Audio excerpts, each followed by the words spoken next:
At 4:37 a.m., the silent calm of Misawa Air Base in northern Japan is shattered by a piercing alert. A Chinese aircraft has just entered the outer edge of Japan's air defense identification zone. It's fast and completely unresponsive. Within seconds, the base erupts into motion. U.S. Air Force F-16 pilots on QR or quick reaction alert are already halfway into their gear. Alarms wail, crew chiefs sprint, and in less than 90 seconds, 2 fully armed F-16s are rolling down the tarmac with full afterburner. This isn't a drill. This is real. The target, unknown, but big. Moving at high altitude, flying without a transponder. That's a major red flag, especially this close to the US's ally Japan. Command doesn't wait for questions. The scramble order is out. And if you're wondering what it feels like to run toward a jet with your blood pumping, your helmet bouncing, and not knowing what's waiting over the ocean, stay tuned because what happened next caught even the most experienced crew inside the air traffic control tower off guard. What exactly does a US pilot see and decide in those first 90 seconds of chaos? The clock is still ticking. The lead pilot, call sign Viper 21, locks into the cockpit while the jet systems roar to life. There's no time for checks. Everything is preset. The F-16's Pratt & Whitney engine howls. In less than 5 minutes since the alert, the first jet is airborne, screaming over the Pacific. This is what's known as a scramble, an immediate launch in response to a potential threat approaching or entering restricted airspace. It's fast, it's sharp, and it's designed to send a very clear message. We see you and we're coming. The trigger for this scramble, a radar blip with no transponder code, moving at a constant speed. It appeared just inside Japan's ADIS or Air Defense Identification Zone, where foreign aircraft are required to identify themselves. The aircraft ignored repeated radio calls from Japanese controllers. That's when the U.S. Pacific Command authorized the scramble. Quick Reaction Alert or QR teams are always ready 24/7. In Misawa, that means a crew of pilots sleeping within arm's reach of flight. Jets parked on alert pads with live missiles and ground crews trained to launch an aircraft in under 300 seconds. While Japan's own F-15s often respond first, the US F-16 stationed here are fully integrated into the local response network. They're not backup. They're the front line. In this case, 2 F-16s were assigned to intercept while a third remained on ground standby just in case. The adrenaline hits hard, but the procedures are drilled deep. Pilots check in with PACAF or Pacific Air Forces Command, switch to tactical frequencies, and begin their vector towards the unknown contact. Every mile brings them closer to the target and deeper into potential engagement rules. Why would a spy plane fly without a transponder near a US-aligned nation? And what happens if it refuses to turn back? 12 minutes after wheels up, Viper 21 and wingmen are cruising at 30,000 feet, slicing through early morning cloud cover. Their radars are hot. The intercept vectors have placed them on a perfect collision course with the unidentified aircraft. Then contact. The F-16's radar paints the target. A large slow-moving aircraft at 28,000 feet. No formation, no IFFF or identification friend or foe signal, and still no radio response. The profile fits one of China's known reconnaissance platforms, likely a YEQ or a KJ-500, both known for operating near foreign airspace to test reaction times, jam radar, or simply gather electronic signals. With visual range closing fast, Viper 21 calls. Tally 1, large high-wing aircraft, no escort. That's confirmation. At 2,000-foot separation, the F-16s begin their visual identification pass. This is a textbook intercept. One jet approaches the left side of the target, slightly below and forward, close enough to read the tail numbers or observe antenna setups. The wingman maintains spacing on the right side, watching for any surprises. The Chinese aircraft remains steady. No evasive turns, no radio replies. Just a long white fuselage humming along like nothing's happening. Now comes the human element. The pilot flips down his helmet visor and uses hand signals. Standard NATO intercept procedure to instruct the intruder. You're being intercepted. Alter course. Follow us. No response. While technically outside Japanese sovereign airspace, its route is provocatively close to sensitive areas like the US Navy's operations near Okinawa. And here's the tactical game. These aircraft often skate right along the edge of international airspace. They're not breaking laws, but they're also not just sightseeing. Every second they're near, they're collecting data, radar signatures, communication habits, and response times. Viper 21 adjusts position again, this time nudging closer. He rebroadcasts the warning on both civil and military frequencies. Nothing. For a split second, The Chinese plane banks slightly. An intentional move, a test. Hard to tell. The wingman calls it. No response. Target holding course. Request next instruction. Command authorizes the final maneuver. Escort protocol. The F-16s now fly alongside, flanking the aircraft to signal you're not welcome and we're watching you. The goal is deterrence, not escalation. Missiles are locked, but safeties remain on. Then finally a signal. The Chinese aircraft slowly veers away, altering course southeast back towards open waters. Success without a single shot fired. Just as Viper 21 and his wingman begin to shadow the Chinese aircraft back toward open waters, the unexpected happens. The KJ-500 suddenly cuts altitude fast. Within seconds, it drops from 28,000 feet to 24,000 feet.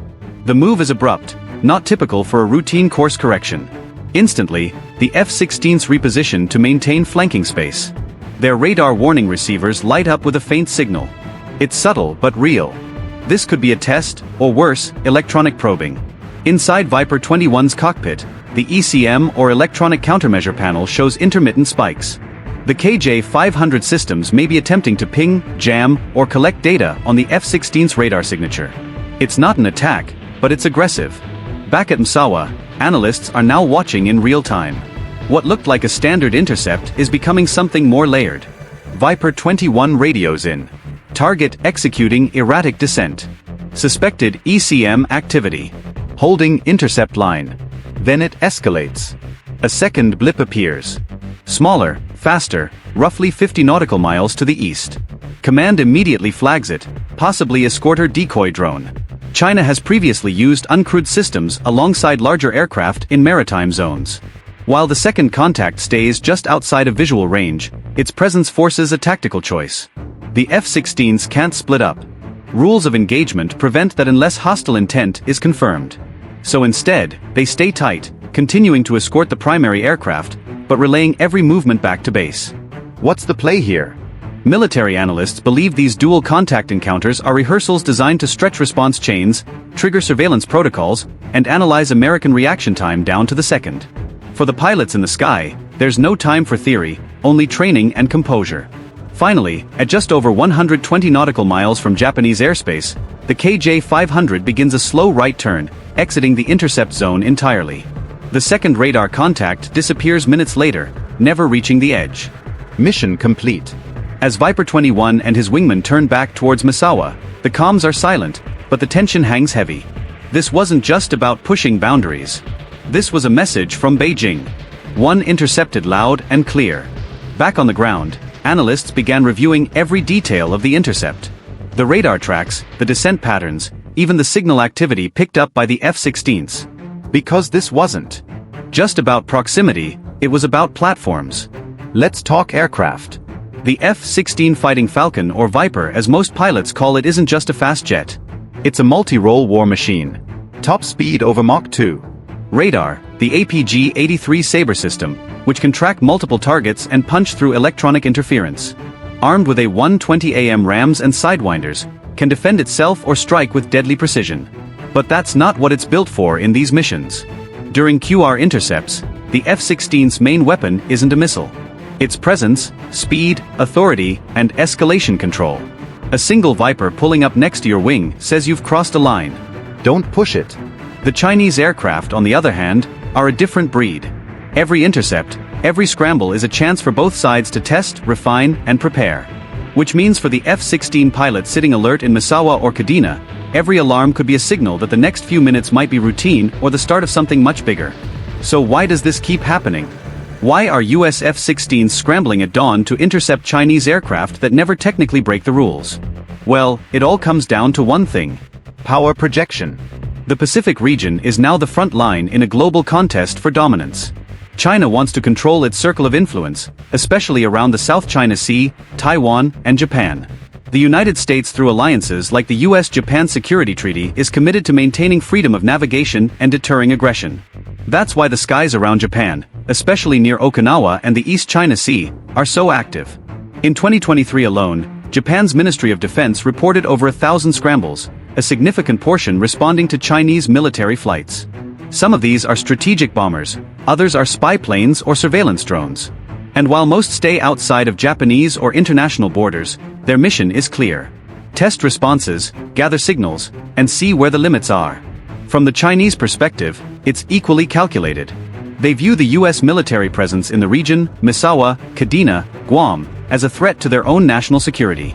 So they probe, observe, and react. These are not random flights. They are rehearsals.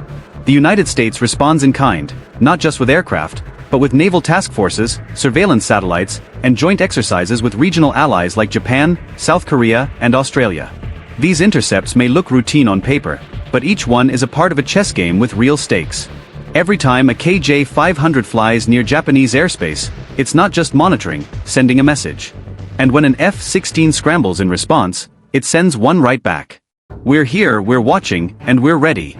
Do you think this is just routine signaling or the early stages of a bigger long-term confrontation? Let me know in the comments. For the 2 F-16 pilots returning to Misawa, this mission ends with a smooth touchdown, engine cooldown, and silent debriefing. No missiles fired, no airspace violations, just another intercept logged, and another close pass recorded. But make no mistake, this wasn't just another day at the office. Each one of these encounters tells a deeper story about pressure, posturing, and preparation. The pilots may not exchange a word with the aircraft they intercept, but the message is loud and clear on both sides. The Chinese crew knows they're being watched, and the American pilots know that they're being tested. And somewhere both countries are logging every radar ping, every maneuver, and every reaction time. These aren't accidents, they're signals. And for the rest of us watching from the ground, we're left with a question.